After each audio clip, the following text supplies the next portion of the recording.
Hello, Tampa Bay and Japanese Pokemon enthusiasts. Welcome back to the Passing Binder. My name is Trent. Today we're going to go over my grading submission candidates. I've finalized the 6 that I'm going to send. I started with a whole pile. Actually had 13 grading candidates. I'm sending a little less than half of them. Um, so those 6 made the cut, the rest did not. And honestly, that might be the most important part of this whole process. So that's what we're going to be discussing today. Um, as I go through these, please tell me, let me know in the comments if you would send the same 6 or if you would cut harder or, maybe you would have submitted more. And if this kind of honest grading decision making is your lane, please consider liking and subscribing. It genuinely helps out the channel. Um, so throughout this process, I found that the biggest breakthrough I had was separating cards by job. Like, um, do I want this one to be graded? Am I going to relist this one? Did it not pass the test? Once I figured out that not every card was going to become a slab, the decisions got a whole lot easier. The next thing I want to talk about is the choice of the grading company. I really only had two options. I was either going to do PSA, which is the known industry standard, or CGC. I don't want to spend a whole lot of time going down this particular rabbit hole. It's been well documented by everybody that PSA submissions are currently on hold. The cheapest tier that they have for submission right now is $80 a card. That does not make any sense for the experiment that I'm trying to run, which is more just about calibrating my eye and seeing how good I am at finding out the condition of these cards and how well they do after the fact. So um, I went with CGC. It's only $20 a card, which is substantially cheaper than PSA. It's going to be a faster turnaround. It'll be good for that first grading calibration. I do still have the possible pristine 10 upside. It's not quite the same as PSA 10s in most instances, but in some it really is. It's a lower risk way to test my eye. The first submission is not just about profit. It's about learning whether that grading eye is actually worth anything. PSA definitely still has a place, especially for bigger vintage or more liquid cards. But I decided that the first 6 are going to CGC.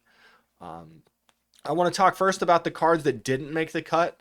These cards are definitely not failures. I've already listed them raw on eBay with clear condition or clear photos and notes about the condition that they're in, the things that I found them, and the reasoning that I'm not submitting these candidates. So these aren't gem mint fantasy listings; they're just honest collector cards. Uh, if I had to describe them simply, they'd be failed grading candidate, but still could be a successful collector card. Um, so very quickly, we have the Mewtwo from the 151 set. I have two of these guys. They both are in very good shape. Honestly, you could flip a coin as to which one that I was gonna submit. This guy just has the slightest whitening on this upper left hand corner or upper back right hand corner. And honestly, I'm not concerned about it even in the slightest. Like, I don't think it's an issue. Uh, Very beautiful card, but the other one didn't have that, so that's why it got chosen. And the next two that got cut, I'm still sad about this, are the Giovanni's Persians. One of them has a centering issue where the top and bottom centering are very off, and the other one, let's see, I gotta check my notes on this one. The other one was it had a very clean front, but the back corner showed some whitening and some scratches from the card rollers. Both backs of these guys are actually pretty clean, but I just decided that not to submit these two for this one. The second Rockets Moltres, I we'll get to the first one later on, but the second one didn't quite make the cut. It has a similar issue to the Giovanni's Persian. This one, if you look closely, the top border is considerably thicker than the bottom one, and just didn't feel comfortable knowing that this one has a centering issue. It caps it immediately, so that's why that one didn't get submitted. The next three are the ones that I picked up from the Tampa Card Show last weekend. Actually, the not Tampa, but Palm Harbor, the one at Innisbrook. and I got a chance to look at the cards, but not like closely examine them, get them under the LED and the with the jeweler's loop. They're all still beautiful cards, but the Togetic, I found a little bit of whitening on the bottom corner here. I know it's hard to see through the backing and stuff, but I don't really want to take them out to demonstrate that. So you can definitely take my word for it, or check the photos on the eBay listings if you're very curious. So that's the issue with Togetic. Otherwise, an extremely beautiful card. Latios, I love this guy. Would not be sad at all to keep him around. This artwork is just phenomenal. That sunset or sunrise over the ocean, it's hard to tell which it actually is, but really cool card. The only issue with this guy is there is a slight crease at the top here. So that's why he didn't make the cut. And the final one is the Dark Scizor, and the reason that he didn't make it was because there's a small crease in the same roughly the same location as the Latios, and there was some scratching on the back as well. So I didn't quite feel like he made the cut. Those are the ones that didn't make it. So let's definitely talk about the ones that did. We'll move those to the side. I actually have my getting my box ready for the CGC submission. I've got the packing slip all printed out. So these cards, right after I get done showing them to you guys, are gonna get in the box, and we're gonna drive right to the FedEx store to get them sent on their way. But now let's talk about the cards that I chose and a little bit why I chose them and what I think that they're gonna come back as. So the Rockets Moltres, the first one, I'm still in love with this card. I still think that it deserves to be submitted. I really can't find any notable flaws with it. I don't think that those slight roller marks on the back are gonna hinder it in any way. My best guess, gut feeling, is that this card's probably somewhere in the land of a 9, but I'm gonna reserve hope, and you'll see that this is a theme throughout these. So again, let me know if you think I'm being too hard on these guys, or maybe you've had a brutal experience where you thought you had a whole batch of 9s and 10s, and they came back not 9s and 10s. So I'm definitely willing to share if that's what happens to me. I certainly hope that I'm not bringing that into existence by speaking about it. I really do think that these cards are all in excellent condition, and I guess we're just going to have to wait to find out. The next one that's going in is Meganium from very early vintage Japanese card. This card is extremely clean. It's got no, it doesn't really have the pronounced rollers on the back like the other ones do. So I'm very excited for this one. I think this one has the best chance of all the vintage cards to be the 10. So this one and that Moltres, I'm really thrilled to see what they're gonna be. Similar to the next one, the Sabrina's Alakazam is definitely on the list. He's gonna get submitted. I didn't find any whitening on this card. The holo was clean. This one's a really good copy. I think this is a 9 all day long, but I have high hopes for it too. I think that it could really surprise me.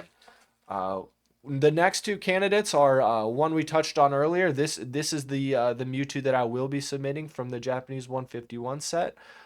Just a really clean, good card. I'm excited. I think that this guy's a 10.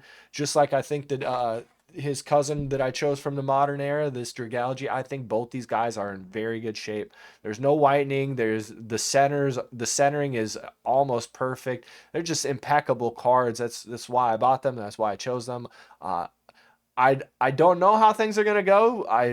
When I checked my notes here, I wrote 9s for the both of them, but I really think that they're clean cards and that they certainly can come back 10s. So the I went back and forth on this one, but he's gonna get sent after all. We're gonna take the Crossing the Ruin Scizor and see what happens with this guy. I'm thrilled. Again, to end it up, I think this one's a 9. I think that the I saw something on the back of this guy that just made me lose a little slight bit of confidence in it. But again, I leave room to be surprised by all these guys because they're all flawless cards in their own right. And like I said, I've looked at so many lately, and thousands and thousands of listings, thousands of cards in person. Just that's kind of the theme of this whole channel, is it's the passing binder, and that word is going to do a tremendous amount of heavy lifting as our time progresses through this journey. I will touch on all of the aspects of that I can think of, but for now, a lot of the things that I want to share are my processes of decision making, and as will become another recurring theme, I pass on so much more things than I consider. Um, that's not to say that I'm right or wrong in doing so. That's just how I operate. I know the standard that these things are held to. I know what I'm looking at. I I know that I should strive to keep that same standard. So that's really what I'm going for. I only selected the best of the best. Hey, if these come back all 6 and 7s and I get some egg on my face, so what? At least I had some fun learning about it. It wasn't, overly cost prohibitive to do it. The whole experiment is less than $500, considerably so. So I'm very tickled about that, and the upside is tremendous. If even one of these cards does as well as I think, then we're gonna do well on that. That again, that's not the point. The main point is I want to know how good I am at spotting these things, and if this could be something that I could repeat. Um, so the those are the cards that didn't make it. These are the cards that did. Uh, that's what I'm trying to learn. When the grades come back, they're not just numbers; they're feedback onto how well I'm doing in this project. Uh, so my questions that I have for you all are: have I been too harsh? Have I been too generous? Are the flaws that I saw actually grade killers? Things that we'll check in with after I receive the submission back is, did CGC agree with my eye, and is this going to be a real lane for the project? Is this going to be something, like I said, that I'll be able to repeat? So we'll grab these guys out of here again. So these are the final 6. Let me know what you guys would have done. Would you sent the same 6? Would you have sent fewer? Would you have sent them to PSA? If you want to see the grade reveal when these cards come back, definitely like the video, subscribe, and follow along. Thanks again, Tampa Bay and Japanese Pokemon enthusiasts. Well, until next time.